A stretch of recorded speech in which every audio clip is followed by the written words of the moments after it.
Welcome to today's lesson. We're going to be looking at how to combine some rudiments into a little sequence that we're then going to play as like a fill/solo thing over the top of a track. We'll turn this track up a little bit, just give us a bit more. Okay, so to start off I'm going to play the main groove, right, which is just a funk thing. So you could just totally improvise any funk groove, as long as the timing's right, play it over the top of this. So this track's called Break the Border and composed by a UK drum teacher called Neil Robinson, and it's part of a play-along series or CD that he did about 20 years ago. It's something I regularly use in my teaching.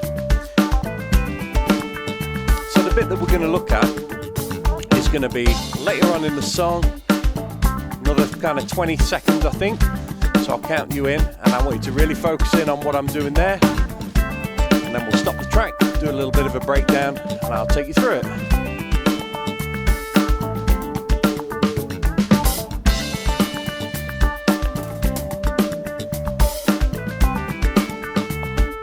One, two, ready, and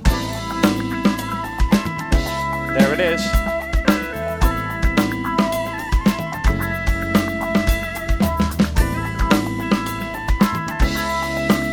Comes.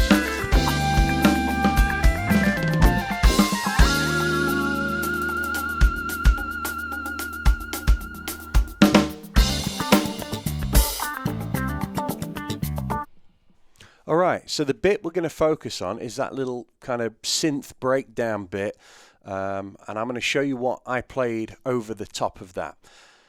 Just before we get into it, I'll take you through the rudiments that are involved in it, but please understand that this is fast, probably aimed at advanced drummers. You might need to work your way up to it, I guess that's what I'm trying to say, and nothing wrong with that. So the track speed is at 112. Now, the three things that we're going to need to look at in order to fit into this is, first of all, we had a basic semi-quaver fill that you saw me do and repeat, and that's on what we call a 2-bar kind of loop. So the semi-quaver fill I'm talking about, I played it like this. So it's just 4 Rihanna. It drops in on beat 4 of every other measure in that section. So it's basically just snare, first tom floor, and crash.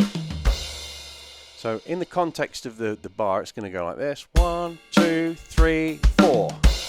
2, 3, 4. 1, 2, 3, 4. Or the full count. 1, 2, 3, 4 Rihanna. 2 and 3 and 4 and 1 and 2 and 3 and 4 Rihanna. 1 and 2 and 3 and 4. So you can see how it fits in every other bar. So you'll need to probably, if you're right-handed, you're going to be crashing with your left hand at that point. You could stick a splash in, anything else that you want to do in there. So that's kind of part one.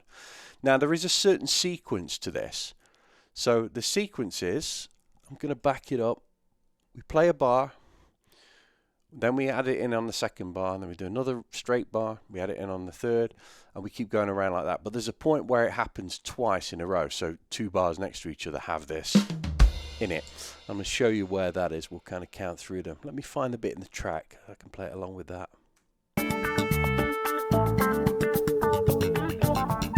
There it was.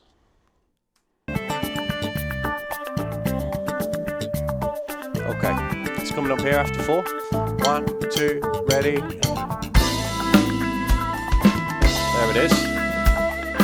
1, 2, 3, 4 Rihanna. 1, 2, 3, 4. And again.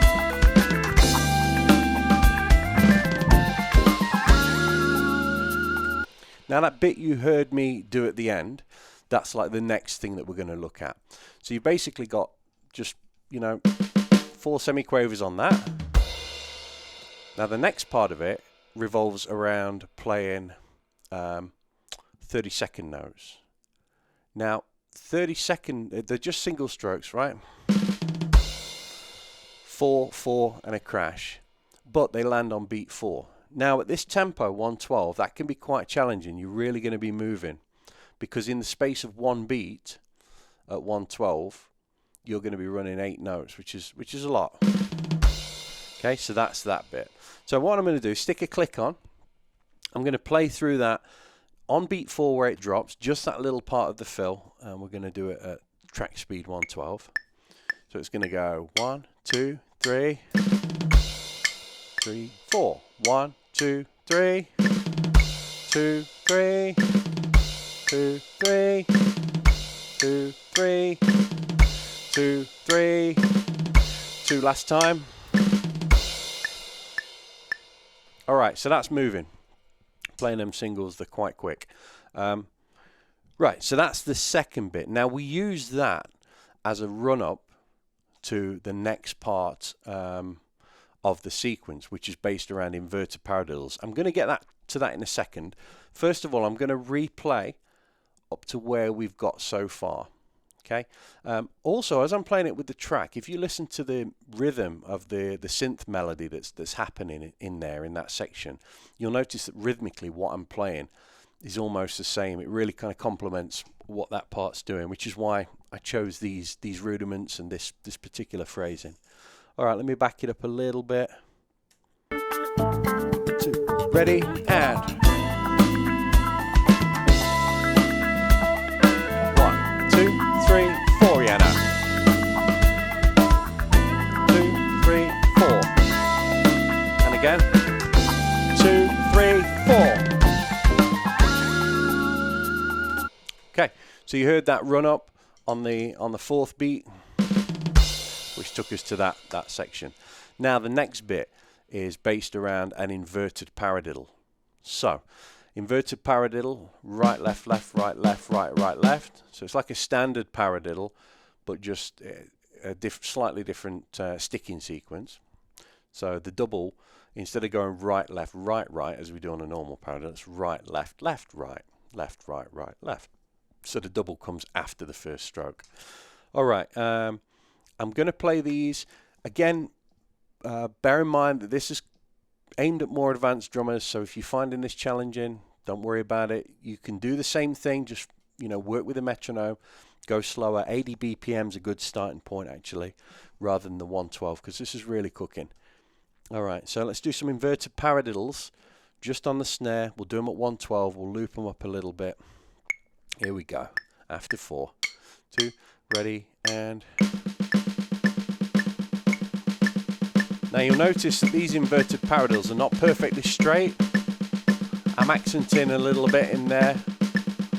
I don't want them to sound too straight, because where I'm accenting, A, it's going to give me more flow, and also I'm going to be moving this around to cymbals, some of these accents, other places, so doesn't have to be super straight. You do need it even in terms of where the strokes are landing, so rhythmically and timing wise.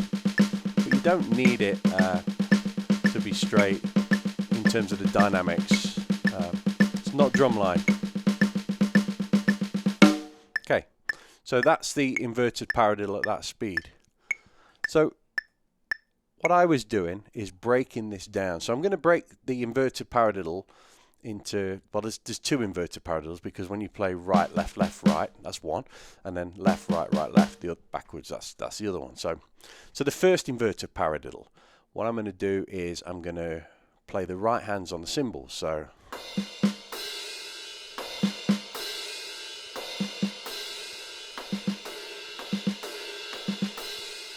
now it sounds a bit empty, so I'm going to stick a kick under them crashes just to give it a bit more. If you haven't got 2 crashes, you could use a ride as well.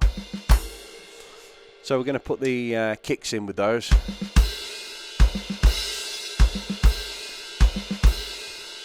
So that's the first thing to work on, really. I mean, if you are able to jump in and do the whole sequence, then go for it. But, if you need to break it down, that's a good way to do it. Let's try that with the click at 112, just up to there.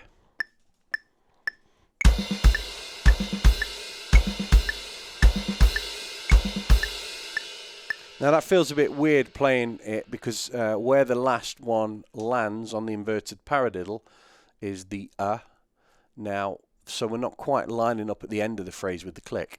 So I'm going to add the next part to it.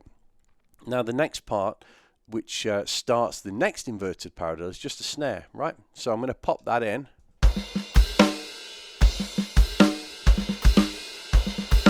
I'll do that with a click for a bit. That's going to help you to kind of reinforce where the backbeat is. Here we go.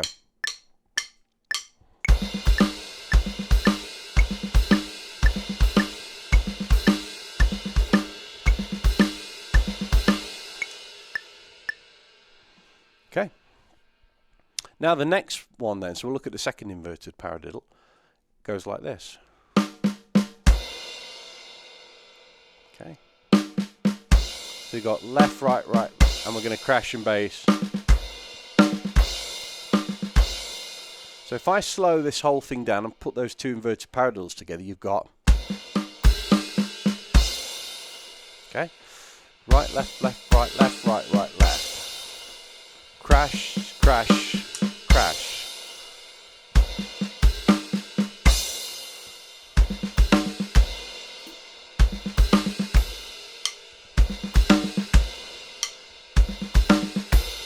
Okay, so that's how that fits in. So we're going to run that 112. We'll do it with the click. If we line it up with the click and we know we can do it, then we'll be good with the crash. Okay.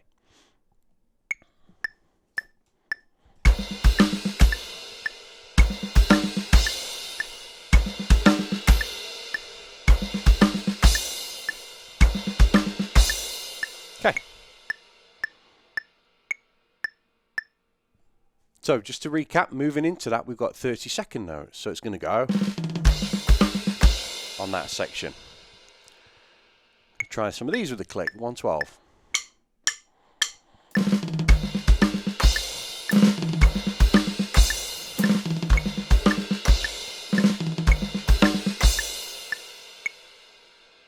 And those crashes, the placement of them, because I'm going to do it with the track in a second, are going to basically line up with some of the high notes or accented notes on the synth part, right? So that's why it's going to gel so well with what the track's doing. So let me back it up a little bit. Okay, so this is the main section. I'm going to be in about 6 seconds.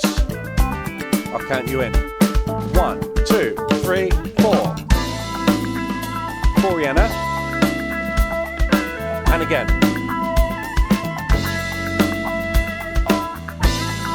Twice. There we go. There's one of them. There's the next.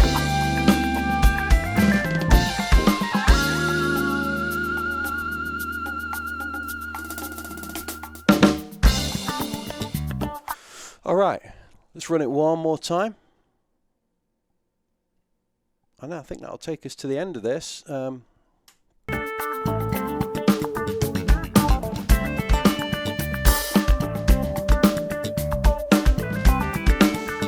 4. 1, 2, 3, 4.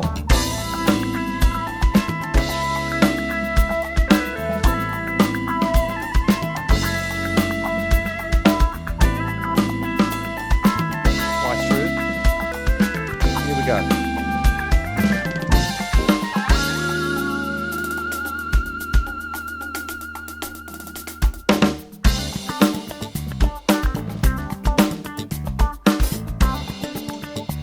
Alright, so thank you for watching. I hope that's been helpful in demonstrating how you can use a few rudiments in a little sequence. It's kind of, you know, the specifics of the sequence are very unique to this song, and I came up with it just by improvising when I've been jamming with this track for years and using it in lessons and stuff, and I thought, you know, how can I put something together that's going to be more useful in terms of using rudiments to do this, but you could take those same rudiments and do other stuff with them. So it's really interchangeable once you've got grasp on how you can use some of these rudiments around the drums. So that's kind of my thing anyway. You know, it's I've got a rudimental background, and I like to explore ways that I can use them in my drumming in a musical way, of course. All right, so hope you enjoyed that. It's a more advanced lesson than I've done previously, but it's quite typical of some of the stuff that I do in person with people. So if you're interested in lessons, do reach out to me. I do a lot of one-on-one stuff online over Zoom using this setup that you see here. So if that's something of interest to you, I'd be happy to discuss working with you. All right, thank you very much. Any questions, comments, pop them down below. If you haven't subscribed, please do so, and I'll see you in the next one.